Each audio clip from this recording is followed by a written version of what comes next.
Richie Kotzen, and welcome to the Young Guitar Issue, where I will talk about the new record I just finished working on by the Winery Dogs. And the record is called Hot Streak, and I'm going to tell you what to expect from this upcoming release.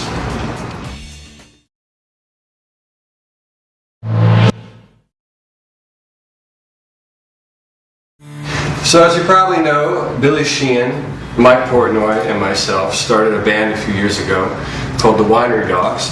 It is a power trio, which is a format that I'm very comfortable playing in. Most of my musical endeavors have been in that format as it relates to playing live. And I'm very excited because we just finished our second record. And I'm going to talk a little bit about the writing process. Basically, what we did was got together in the studio at my house and just jammed for like 5 days. And we would kind of start out with maybe a drum beat, or Billy would come in with a bass line, or I'd play a chord progression. And we would develop the songs musically into sections. So you'd have your intro, verse, chorus, maybe a bridge, a solo section. And we kind of sketched out some rough skeletons, which would later become songs. We ended up with 15 or 16 of these rough skeletons, and I took a few months to kind of live with them and get away from them for a while, and then came back and had some ideas for lyrics and melodies. So at that point, took these skeletons and turned them into actual compositions that you folks can listen to and sing along with.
The key is for someone that doesn't do this kind of thing instinctively is, you know, connecting with the instrument in your voice. So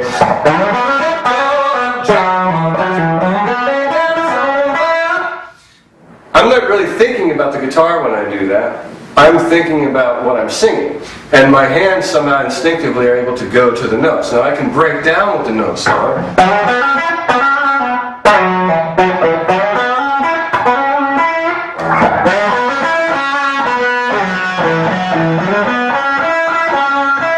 And it sounds kind of dull, you know, and uninteresting, lacking personality.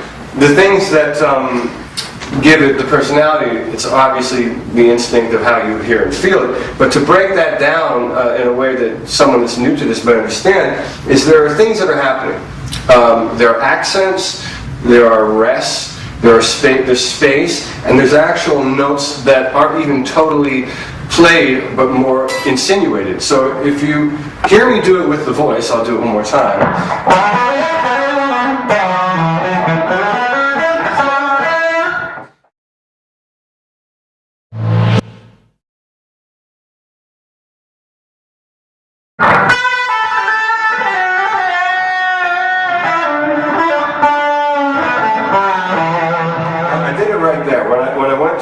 I wanted to play a D, and I played a D, but rather than just go and play normally, I went behind it, and I pre-bent the note, and then bent down before I went to the next note that I wanted to play. So I did it twice in a row. So I did it here with the D.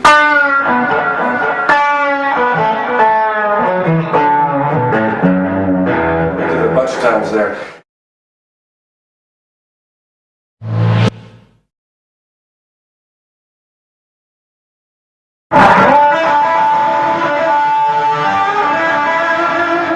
I tend to, if I can find a note that I can allow to ring and move above that, I do that a lot. And that's something that's kind of interesting because a lot of times when people come to my shows, be it with my solo band or even with the Winery Dogs, you hear people say, oh, you guys are a trio, which sounds really big. Well, there's a couple tricks to that as a guitar player, if you're accustomed to playing in a trio. And that is, if you have some strings that you can let ring while you're still able to play around them, you have more tonal content happening. And it can almost sound like there is another player, even if it's a note or two.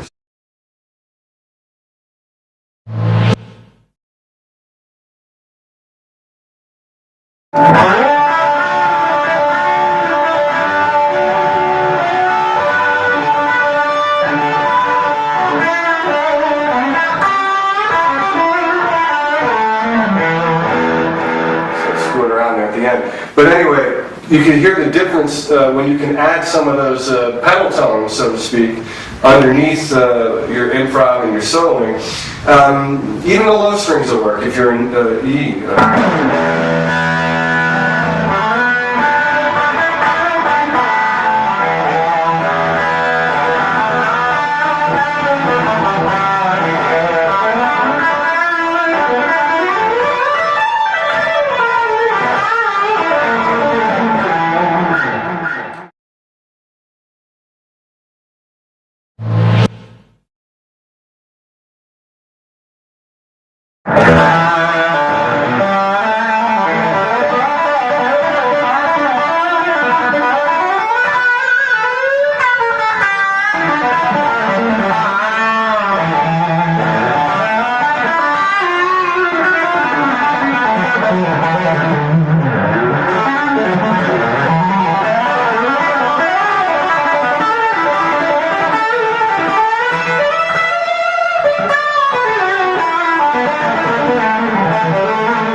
So what we're looking at here is my live rig.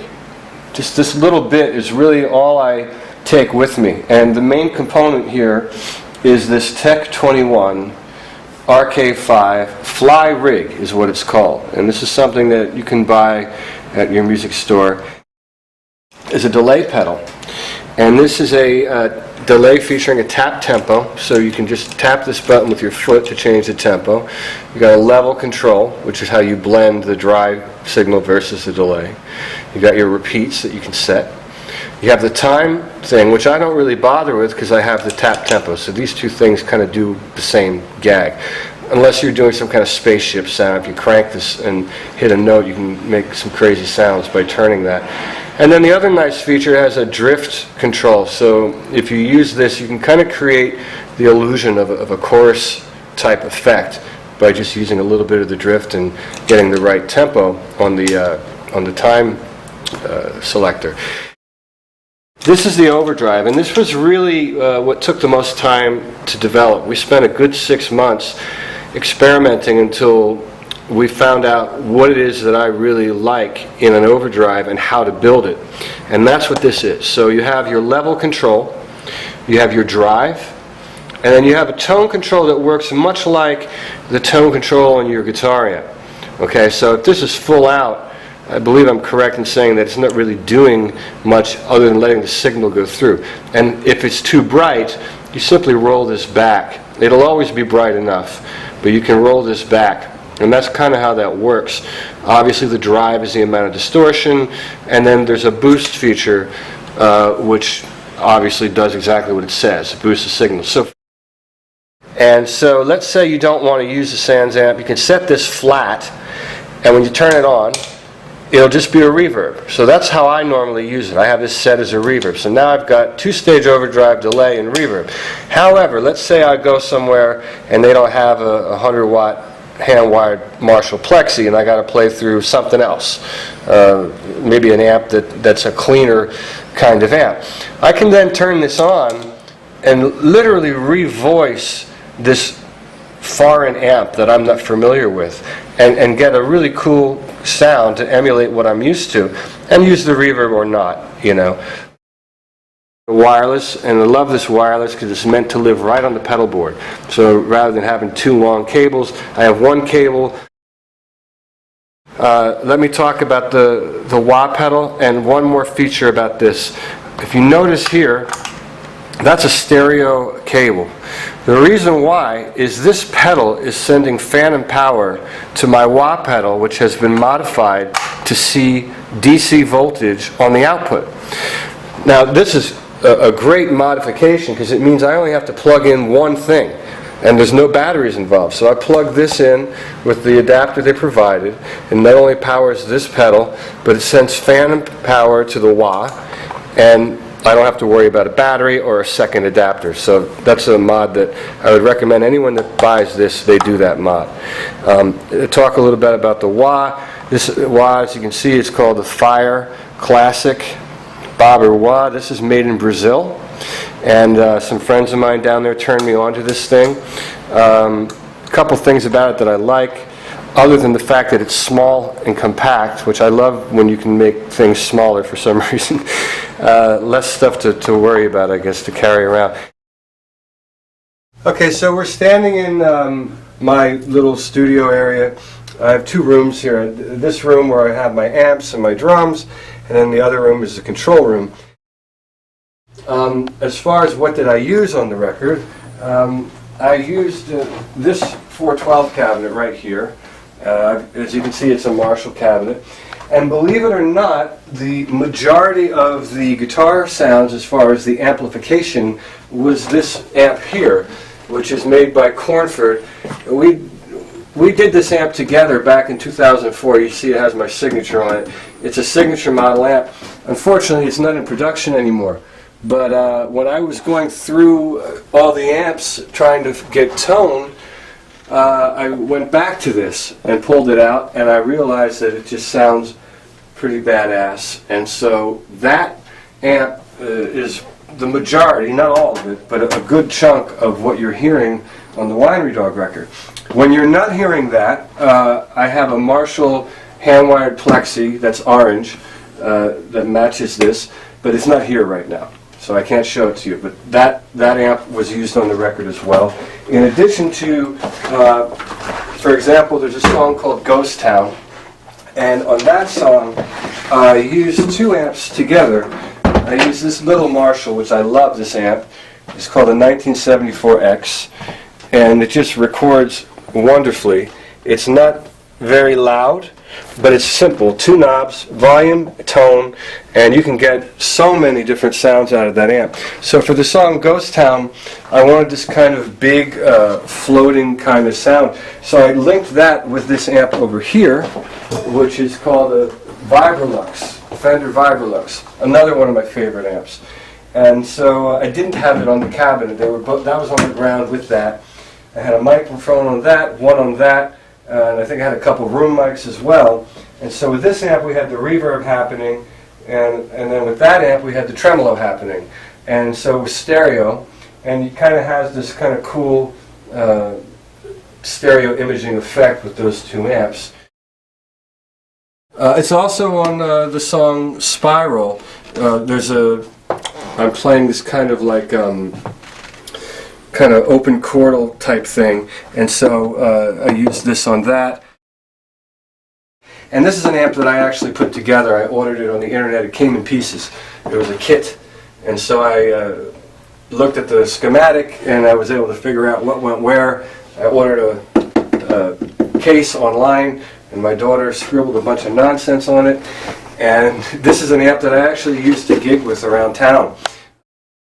Is this one here. This is the guitar that you've been seeing me use live now for, I don't know, the last 6 or 7 years at least. And it's basically, it's one of my signature models, like right off the rack. The only thing I do to the guitar is I sand the finish off the neck. I put this drop D tuner on here, which lately I really very rarely even use anymore. So I could live without that at this point, but it's on there. It's something I used to use years ago. And then the other thing that I did was I put a tuner on there. So this switch turns the tuner on and off. It's an onboard tuner that just makes life easy for me when I'm in the dressing room, for example, and I bang into the wall with the guitar, or I trip, or somebody bumps into me, or some other kind of situation. I can check my tuning without being a movie, you know. That you can't see. You'll hear electric piano on the record. That piano is in this anvil case. You've seen me play it in a music video. You've seen me play it live with the Winery Dogs. It's made by a company called Vintage Vibe. It's an electric piano, and it's somewhere between a Wurlitzer and a Fender Rhodes. It has its own sound. It really does. And I happen to love it. The guys that work there are great people. So that's what's in there. I don't have the original Hammond organ, but I use this, which is made by Hammond, and I plug it into this, which is a Leslie cabinet with the spinning, horns, and pretty much doing that whole gag. I mean, if I was playing the organ and it was a feature thing, maybe I would have the real one. But for the kind of things I'm doing, where it's just kind of parts and just flavor, this thing is really comes very close to a real Hammond organ, and it's easy to deal with. I just take it in the other room, run the cable, mic it, and it sounds wonderful. In here is what you would call the control room. And so when I'm making my records, I spend most of my time in this room, sitting in front of the speakers with guitar like this, and then I'll play something. I'll have my pedal here, and then I'll start and stop. I'll run the Pro Tools and I'll try it again. Pro Tools, try it again, until eventually I get it right. And it's the same kind of situation if I'm cutting a vocal. I'll show you the stuff that I use to record. I use this system called Pro Tools that you've probably heard of. So that's down there. And then I have all this stuff. Basically, it's just different brands of mic preamps. So you notice this Neve, Manley, API, Telefunken.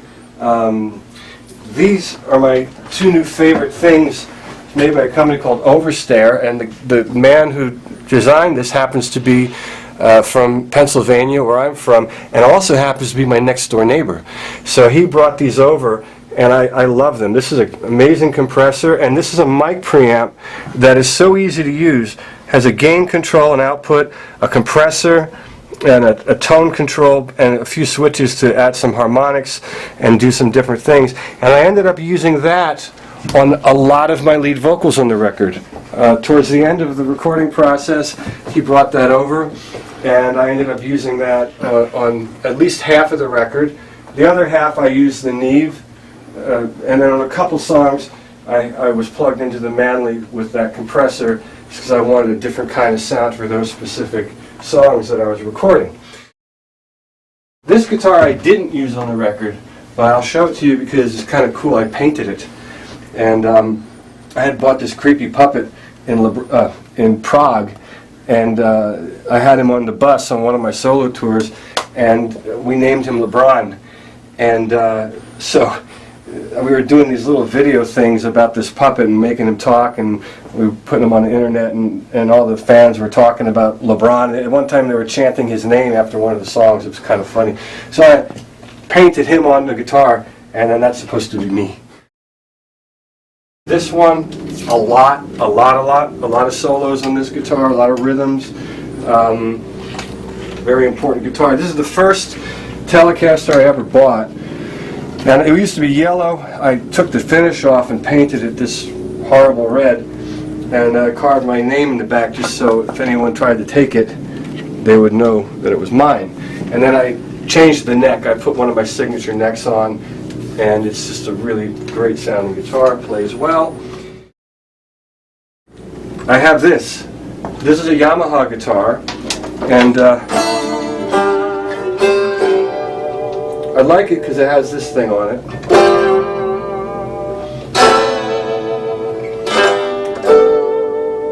It sounds lonely. So you'll hear this song, guitar all over the record. You'll hear it on Ghost Town. You'll hear it on the bridge. You'll hear it in the rhythm track on the song Captain Love. I might have played 4 chords. I know I played at least 4 or 5 chords on the record on it. In Ghost Town, there's a part, or whatever the part is, I don't remember, but I doubled something with this along with that. This guitar is what they call chamber, so it's like hollow inside, and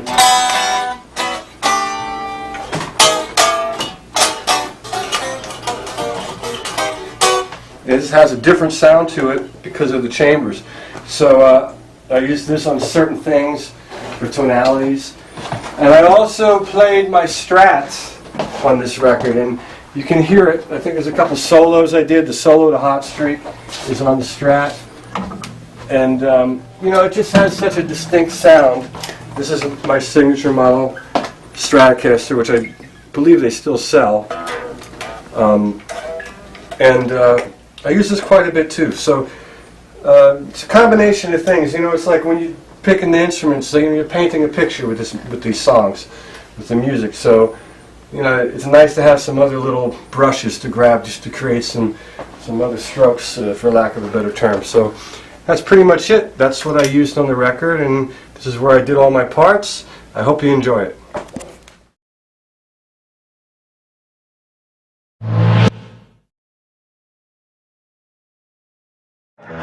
So that's it, folks. I'm happy to have been able to sit down with you and talk about the new Winery Dog record, which is called Hot Streak, and break down some of the parts that I played on the record. Hopefully, for those of you that are curious to play some of these songs once you hear them, it'll give you a little insight into what it is that I do when I make these records.